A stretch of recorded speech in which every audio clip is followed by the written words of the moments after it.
Susubukan natin itong ating version 2.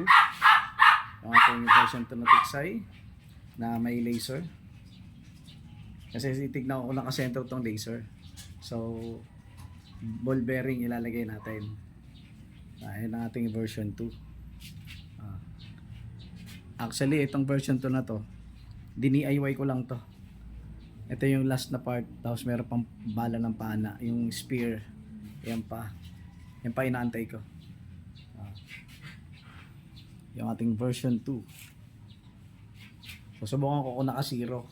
I-sentro natin tong laser sa target. Balahan ko lang.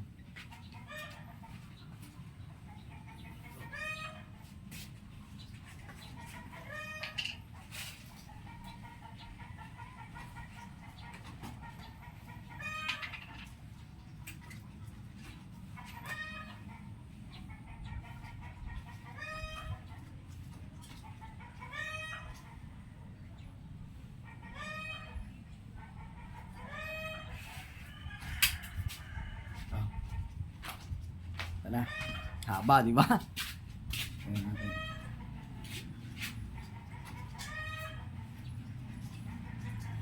Gumagalaw kasi.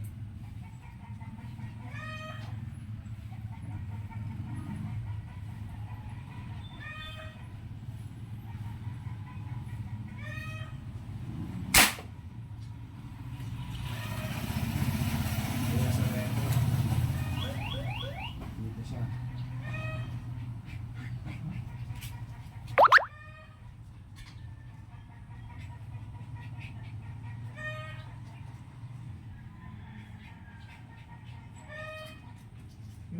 Naman yung gumalaw lang. No?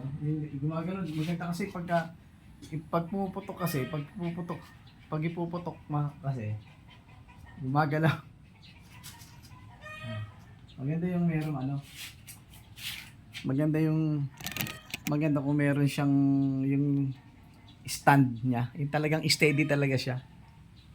Steady talaga siya para hindi gagalaw, di ba? Dalawang tama. Ano yung tama? Di ko lang kung sa mentro siya eh. Kasi ang tinutukan ko, yung unang butas. So,